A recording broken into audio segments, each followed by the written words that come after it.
발언까지 했었습니다. 그러니까요. 근데 사실 뭐 너무 성형과 관련해서는 뭐 타의 추종을 불허할 정도로 뭐 외신들까지도 주목했던 이제 그런 분이기 때문에 그 박동만 성형외과를 주로 이용하는 고객이었다. 이렇게 박동만 원장은 네. 뭐 그렇다 해서 막 저희가 실력이 없는 의사다 이렇게 표현할 수는 없고요. 안면 거상술이라고 하죠. 리프팅 시술에 아주 대가로 알려져 있습니다. 그래서 네. 저는 뭐 의료 전문성만큼은 뭐 있는 분이라고 보고 뭐 어쩌다 보니 뭐 김건희 씨와 친해져서 이렇게 엮이게 되신지 모르겠는데 아무튼 자수해서 광명 찾으시는 게 제일 좋다고 봅니다. 자수해서 광명 찾아라. 아니 근데 사실은 처음에 그 대통령 주치의가 누가 되느냐도 굉장히 관심인데 그때 초반에 성형외과 전문의가 대통령 주치의가 됐다고 대체로는 내과나 뭐 이런 쪽이 그렇죠. 되는데 그 가정의학과나 이런 분들이 되는데 왜 윤석열 정권에서는 대통령 주치의가 성형외과 전문의냐 이것도 논란이 있었어요. 그러니까 이제 사실 대통령 자문이 예. 나와 함은 예. 대통령과 관련된 건강을 유지하기 위한 그렇죠. 노력을 하시는 예. 게 가장 맞고요. 예. 뭐 여러 가지 심전도 체크라든지 혈당 체크라든지 네. 또 고령의 이제 보통 대통령들께서 뭐 젊은이가 청년이 대통령이 되는 일은 없기 때문에 고령의 이 대통령들께서 이 건강 정도를 체크하고 유지 관리하는 게 가장 최고 중요한데 성형외과를 전문으로 한 의사는 건강 관리를 받으려고 저희가 성형외과에 가지는 않잖아요. 그러니까요. 뭐 정말 뭐 이렇게 대통령께서 무슨 사고를 당하셔서 다치셨다면 네. 무슨 함몰 사고가 있다 그러면 그걸 이제 복원하기 위한 잠깐의 수술은 할 수 있죠, 긴급하게. 근데 대통령이 자문의로서 관절을 들락날락하면서 성형외과 관련된 어떤 처방과 시술을 받을 가능성은 매우 낮기 때문에 저희가 사실 이해가 안 갔죠. 네. 그리고 누가 봐도 이 성형외과 의사가 대통령 자문이라고 했을 때 네. 김건희 씨가 도움을 받았으면 자문을 받지 윤석열 씨가 자문을 받을 가능성이 좀 낮다고 보고요. 네. 하나 물어보고 싶어요. 나중에 박동만 원장님한테 윤석열 씨가 도대체 대통령 자문의에게 받은 도움은 뭐냐? 자문을 받은 뭐냐? 네. 성형외과의 전문 지식으로 네.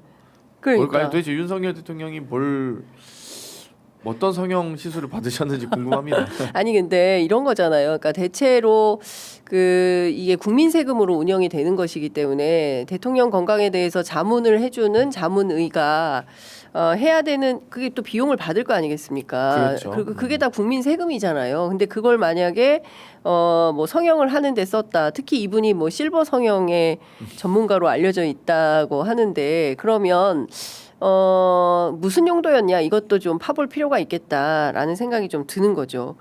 그리고 어쨌든 그러면 여기서 프로포폴은 의원님 확실히 뭐 100% 단언한다 이렇게 말씀까지 하실 수 있으시겠어요? 뭐 일단은 확실한 거는 12월 3일 비상계엄 당일날 박동만 성형외과에서 네. 50대 여성이 프로포폴을 투약했던 건 확인됩니다. 예. 확실합니다. 그것은 확실하다. 근데 네. 그 50대 여성이 타고 온 차량이 카니발이고 경호관들이 5명이 있었고 그건 조금 달라요. 좀 달라요? 그러니까 50대 여성, 그러니까 카니발 차량을 타고 온 사람 시간은 확실히 그냥- 확인이 안 돼요? 그러니까 그 마약류 통합 관리 시스템에 예. 시간은 신고 안 하게 돼 있어요. 아, 일자만 있고요. 일자만. 하지만 네, 이름과 생년월일을 다 신고하게 돼 있기 때문에 네. 식약처나 보건복지부 장관 알고 있을 겁니다. 예. 그러니까 장관까지 모르겠는데 식약처의 이 해당 마약류 통합식 관리 시스템을 관리하신 분은 알 거예요. 근데 이 생년월일로 이름을 다 입력하게 되어 있기 때문에. 그리고 이제 그와 별개로 확실하게 프로포폴 투약 행위는 있었고 예. 성형외과에서 또 한편으로는 이 제보대로 김건희 씨가 카니발 차량을 경호원 5명과 왔었다. 이거는 네. 바로 확인됐던 CCTV까지 확인된 얘기고요. 근데 이게 합법이냐 불법이냐 왜 프로포폴을 투약했냐 이거는 따져봐야 되는 거지 않습니까? 뭐 이제 나중에 진짜 진실 사실로 밝혀지면 뭐 불면증이 뭐 많았다거나 뭐 계엄은 몰랐다고 할 테니까 뭐 아니면 뭐 사실 계엄 스트레스로 인해서 프로포폴 했다거나 네. 혹은 뭐 또 다른 핑계는 되겠죠. 뭐 예. 민주당이 뭐 예산을 너무 많이 삭감해서 뭐 스트레스가 과했다거나 뭐 등등이 그게 뭐 이유가 되겠습니까? 네. 의학적으로는 뭐 해명이 안 되는. 핑계를 댈 거라고 네. 생각하는데 핑계가 안 된다고 봅니다. 근데 이 정도의 의혹이 있으면 뭐 검찰이나 경찰이 압수수색을 해볼 필요도 있는 거 아닙니까? 실제로 그렇죠. 그 단서를 확인해야 되는 단계에 있기 때문에 그렇잖아요. 이렇게 국민적 의혹이 큰데 그 부분에 대해서 뭐 이런 거 아니야 저런 거 아니야 세간의 의혹만 퍼지기 때문에 그거를 좀 수사기관에서 정리해 줄 필요는 없겠습니까? 뭐 수사기관의 의지가 없기 때문에 예. 그러니까 누가 고소고발한 사건에 대해서도 예. 지금 수사를 안 하고 있는데 예. 이렇게 인지됐다고 해서 이 국민적 이 어떤 논란이 됐다고 해서 네. 수사할 가능성은 뭐 높지 않죠. 수사 의지 자체가 없으니까요. 근데 어쨌든 이제 박동만 의사는 그 국민의힘 예비 후보 시절에 윤석열 저 총장 예비 후보 시절에 후원금도 내고 또 당선 이전부터 상당한 친분이 있었다. 그러니까 그런 걸 보아할 때 어떤 특수관계로서 역할을 했을 가능성도 있다. 뭐 이런 의혹도 있네요. 뭐 원래 이제 예비 후보 시절부터 국민의힘에 뭐 1,000만 원 후원을 했다거나 여러 네, 가지 조력자로서의 역할을 했던 건 분명하고요. 네.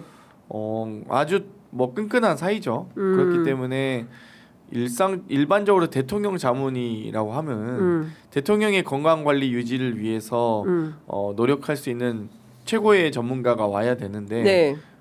국민의 세금으로 성형 시술 의혹을 받을 예. 수밖에 없는 거죠, 이건. 그렇죠. 하여튼 이 부분과 관련해서는 특검이 되든 이 검찰에 기대할 게 없다고 한다면 특검을 통해서 확인을 좀 해봐야 될 것 같은데 김건희 특검도 거부권 행사가 되지 않았습니까? 네. 어떻게 됩니까 국회에서? 뭐 일단 제2 표결에 대해서 지금 계속 거부권이 행사되고 있고, 네. 뭐 저는 뭐 이제 특검법으로 다시 또 통과해서 하기보다는 또 네. 상설 특검도 올라가 있고 하니까요. 40일 후에 네. 뭐 대선 끝나면 네. 바로 상설 특검부터 지명하지 않을까요? 음. 그래서 저는 그냥 기다려야 차근차근 된다. 이 내란 종식, 그러니까 결국 이 정권 교체 이후에 대선 이후가 되면 뭐 최소 저는 3가지 목표를 위해서 정부가 나서야 된다 보는데요. 네. 첫 번째는 내란 종식, 네. 그 내란 잔존 세력을 척결하는 게 먼저고요. 두 번째가 이 무너진 헌정 질서에 대한 복원, 네. 이제 헌법재판관에 대한 임명이라든지 뭐 여러 이 헌정 질서를 회복하는 과정이 있을 거고요. 마지막이 이제 경제 재건이죠. 다 말아먹은 이 경제적 상황들을 예. 다 다시 복원하는 과정들 있을 거고요. 뭐 그 이후에 이제 뭐 외교 관계의 다시 복원이라든지 네. 혹은 또 뭐 에이펙 저희가 이제 정상회의도 네. 준비해야 될까요? 뭐 외교 관계 복원이라든지 이 훼손된 국격을 다시 복원하는 과정들 뭐 하나하나 지금 해야 될 일이 남아 있는 일이 산적하죠. 그러니까요. 제가 국가 정상화를 하는데 말씀 주신 대로 정말 무너뜨린 국가를 새롭게 세우는데 차기 행정부가 해야 될 일이 너무나 많다라는 생각이 좀 드는데요.